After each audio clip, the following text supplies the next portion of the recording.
Day 9 of the 2024 U.S. Senior and U.S. Junior Championships saw an incredible conclusion as 3 national champions were crowned here in St. Louis. In the U.S. Senior, Grandmaster Vladimir Akopian had already clinched the title after yesterday's penultimate round 8, and he ended his campaign with a draw today against Joel Benjamin, finishing his tournament with 7 out of 9. Meanwhile, Grandmaster Jesse Kraai took clear second place with 6 points after a final round win against GM Julio Becerra. In the U.S. Junior, top seed and the leader Christopher Yu managed to clinch victory outright with a win over GM Balaji Daggupati, finishing with 7 out of 9 as well and clear first.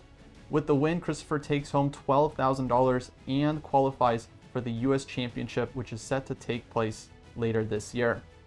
In the U.S. Girls Junior, top seed I Am Alice Lee also managed to finish the tournament without needing a playoff, as she won her final game today against Megan Paragua, ending with a score of 7 out of 9. By winning the tournament, Alice also qualifies for the U.S. Women's Championship, which will take place this fall. Jumping into the games, we'll start with the U.S. Senior, where the tournament winner, Grandmaster Vladimir Akopian, he had a final round draw against GM Joel Benjamin. That game did not have the most fireworks, but one game that was very interesting was this final round game between Grandmasters Jesse Kraai and Julio Becerra. Going into this round, Jesse was leading the race for second place with a half-point lead over Julio, as well as 2 other players. And so this game would end up being the decider for the silver medal in this tournament. This one starts off as a King's Indian, Becerra's specialty, and a great opening to play for a win as black. Jesse goes for the H3 system, which often leads to some very, very sharp battles. And this game developed quite thematically, with white playing G4, H4 on the king side, black looking for this very typical maneuver, knight d7 over to c5, in order to one day play f5. So rook to g1 here, bishop d7, h5, both sides getting their counterplay going, with white playing on the king side and black playing on the queen side. Here, after c takes d5, Jesse takes a very risky decision to go e takes d5. The normal way to recapture would be c takes, but then this would allow black to play a move like b5, for example, and get this queenside counterplay. This position, of course, would be quite complicated. After e takes d5, however, black had a chance to play the very strong move e4. This would be a pawn sacrifice, so if white takes this pawn with the knight, for example, black can follow up a couple different ways, but queen e7, I think, is the simplest. And the point is that black is getting tons of activity in the center, with rook a8 coming, as well as ideas of f5 and f4, and white's king is kind of stuck on e1 here. White is not going to be in time to be able to castle queenside so easily. Black's knight can also come to b3, and black would just have a ton of compensation here. If instead, after e4, white were to play queen to c2, then this move queen h4 for black, I believe, is quite strong. At least this is what the engine shows, going after the g-pawn with bishop takes g4 next. So things would have been quite messy. Instead, we saw f5 played by Becerra, and now after hg, queen to c2, white is able to castle queenside here. After e4, queenside castles, and this position starts to look very, very nice for white, as g takes f5 is going to happen in the future, opening up the g-file. And in the meantime, it's not that easy for black to actually open up the queenside and get counterplay against white's king. So the game saw queen f6, king to b1, rook c8, bishop e2, natural moves by both sides. But now gf, bishop takes f5, and bishop to g4. White simply looking to trade off the light squared bishops and eventually cause a lot of damage to black's kingside. Here Becerra goes knight to d3, white takes on f5, and now knight to b5, looking for bishop to d4. Nice move, not caring about this b2 pawn. If black takes this one, they're going to have issues on the g-file with bishop to d4 in the future. So that pawn is untouchable. Knight c7 was played, bishop d4, and now queen takes a4. And at this point, white just has a decisive advantage. Simply all of their pieces are well placed. The bishop is very nice on the diagonal. White is also pawn up, but it's really the strategic elements that are causing a lot of trouble here for black. So rook to e7, and now f4, nice move. If e takes f3, this was played in the game en passant. Now knight takes f3 using the pin on the diagonal. f4, bishop takes e5. And now rook takes e5 would be a possible exchange sacrifice here, but it simply doesn't work for black. White can take on e5, for example. And yeah, black isn't going to get enough counterplay. White's rooks are simply too strong in this position. So black tried d takes e5, but now d6. This d pawn is very strong. Queen to d7, rook e8, and rook takes g7. Nice little combination here to win the queen for the two rooks. White also gets a minor piece in the meantime. And yeah, completely decisive advantage here. The game ended after e4, knight h3, f3, knight to g5. Black resigned as white is threatening mate in 2 with queen f7, queen h7 check, and black has to give up rooks just to avoid getting mated. So very nice win by Jesse. With this win, he finishes in clear second place in the US Senior. Of course, big congrats to Grandmaster Vladimir Akopian for clinching the event with a round to spare. Moving into the US Junior, this one was definitely very hotly contested going into this round. Christopher with a half-point lead ahead of his closest two rivals, I am Jason Wang and Grandmaster Andrew Hong. Now, his two rivals actually ended up both losing their games, which means Christopher would have just clinched the event even if he had lost today's game, or a draw would have been enough. But he decided to play today for a win, facing Grandmaster Balaji Daggupati, who goes for the Semislav. And here Christopher unleashed the move g4. This is an older line. This was quite popular back in the 90s and early 2000s. But yeah, it still exists and is still leading to some very, very sharp positions. The point is to try and sacrifice a pawn. If black takes on g4, white's going to go rook to g1 here, eventually play h3 and try to collect the pawn back on g7, leading to some very, very sharp positions. Balaji goes h6, which is one of the tried and tested methods here. And the players continued quite logically. Rook to g1, e5, bishop e2, e4, knight d2, and now knight f8 from black. At this point, Balaji had already started spending some time indicating that he was out of book. Christopher continues to play quickly here, h4, g5. Now he takes on d5 and goes queen to b3. I think queen to b3 immediately was possibly more accurate here. After the trade on d5, the difference is after queen to b3, black could have played bishop to e6 here. And if white were to take this pawn on b7, it's very, very risky. With the pawn on c6, white would have a second pawn under attack, try to win more material. Here, white is only getting one pawn, and according to the engines, black has fantastic compensation here. After a move like knight to g6 or knight h7, black's idea is just to castle the king. And black is down a pawn, but all the pieces are in the game. Rook to b8 is going to happen in the future, and it's not really clear where white's king is going to go in this position. White is going to need a couple moves to castle queenside, and even there, black is going to have lots and lots of counterplay. So this would have been the way for black to play. Possibly Christopher misjudged these complications. Instead of taking on d5 again, just queen b3 first would have been better. What we see in the game is takes queen b3, queen a5 from Balaji, bishop e6, like I mentioned, would have been the stronger choice. And now bishop to b5 check, king d8, and takes on g5.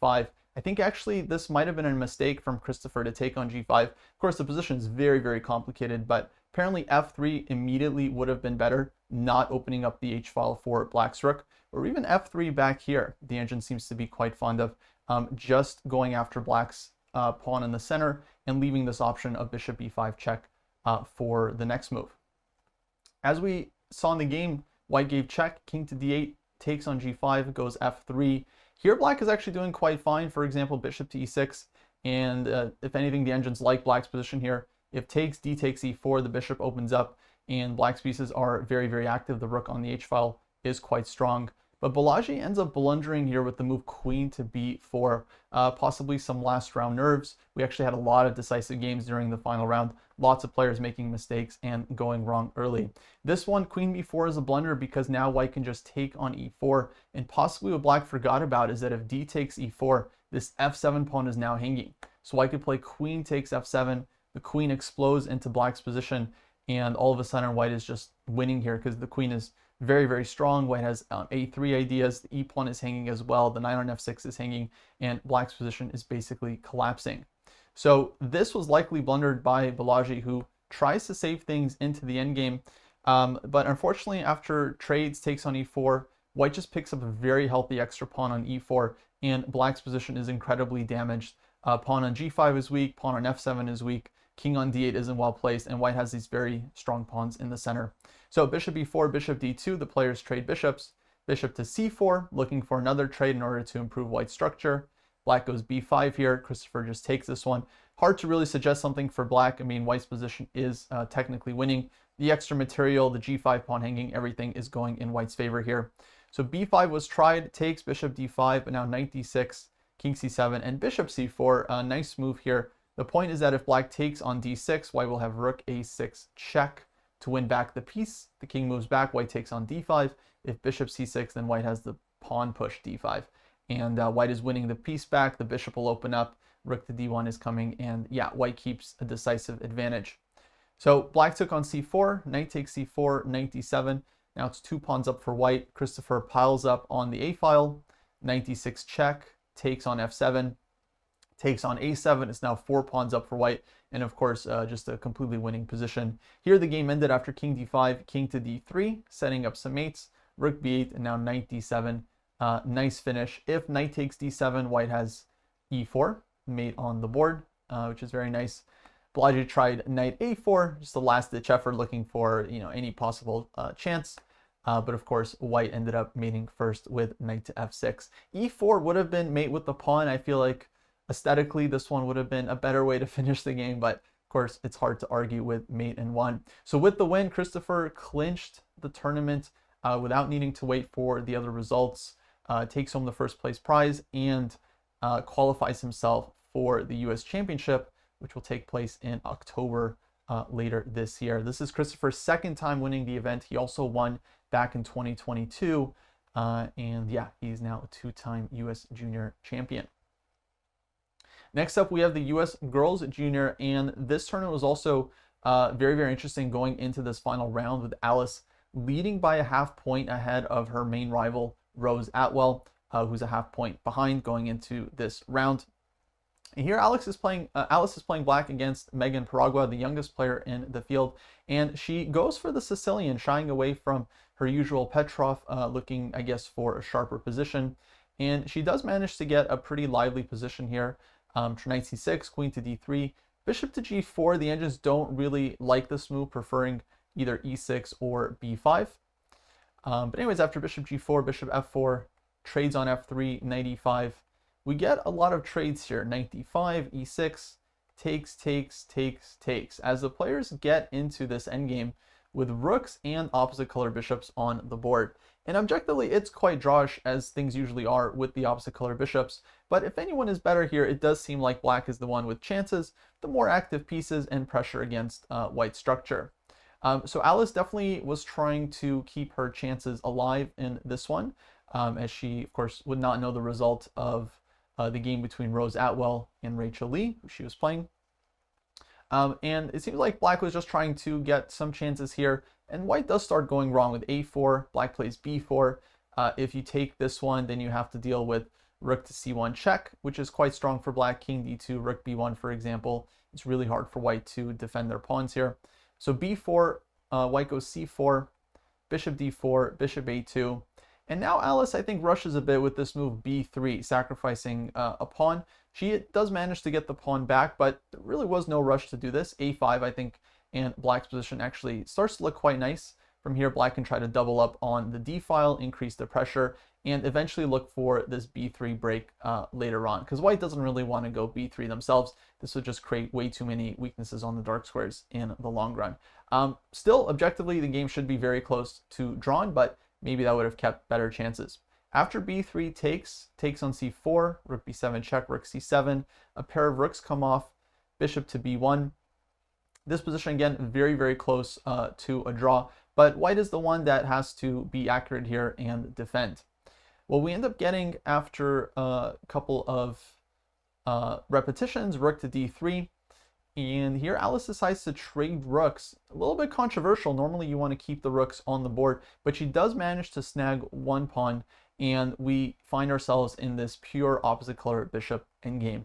Now, objectively, again, this one is a draw, but white is the one that has to be precise here in order to hold it. And Alice tried for many moves looking for a way to possibly get in and create a winning chance. And she does end up finding a plan that is kind of annoying for white.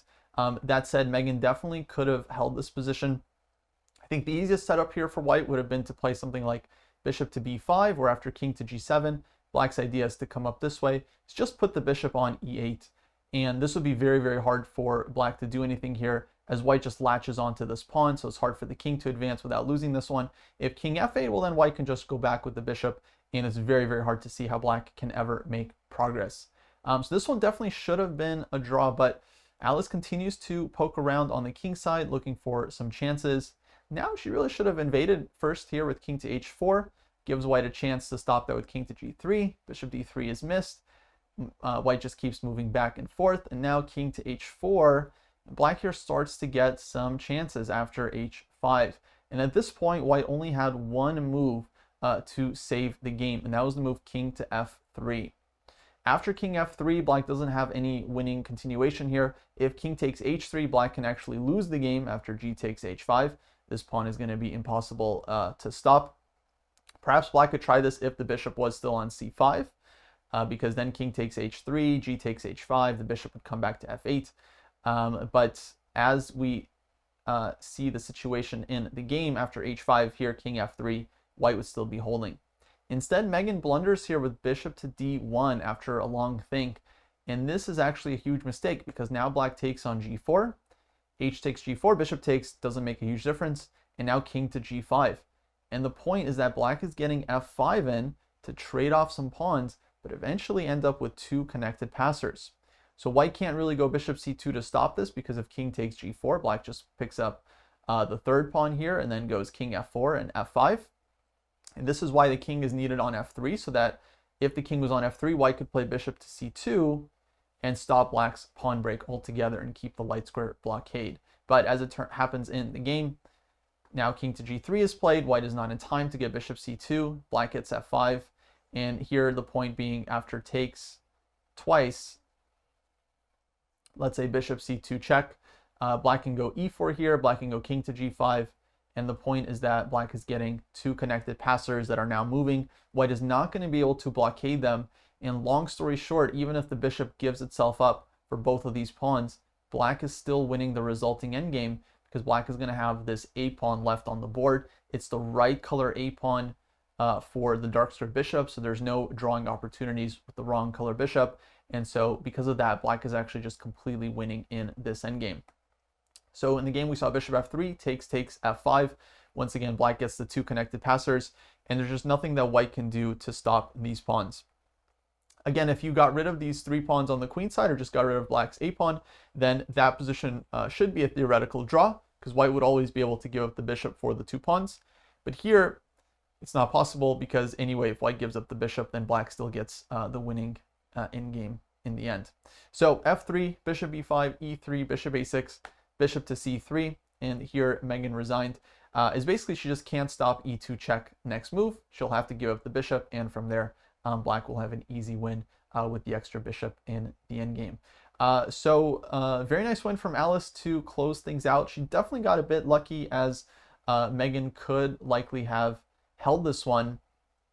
And yeah, if that had happened, then we would be going into a playoff tomorrow, as Rose did end up winning her game against Rachel Lee. But of course, with the W, Alice managed to clinch things without needing a playoff. So Alice wins the U.S. Girls Junior Championship. This is actually her second straight title. She won for the first time last year. And with the win, she qualifies herself for the U.S. Women's Championship, which will take place later this year. Of course, Alice at this point would probably qualify for the U.S. Women's Championship by rating regardless. But still, a big achievement for the top seed, especially after she started the event with a loss in the first round and then a draw in the second round, half out of 2. She managed to bounce back, winning 4, and this was actually her 5th game in a row that she won to get this point. So very impressive play by Alice throughout. Folks, that wraps up the 2024 U.S. National Championships. We got 3 very deserved winners. As it turns out, all 3 top seeds ended up winning their sections. Grandmasters Vladimir Akopian, Christopher Yu, and International Master Alice Lee. Folks, it's been a pleasure to deliver these recaps to you. I know a lot of folks out there enjoy them, and I definitely enjoy making them. So thanks so much for tuning in, and hopefully I will catch you in the next one. Take care.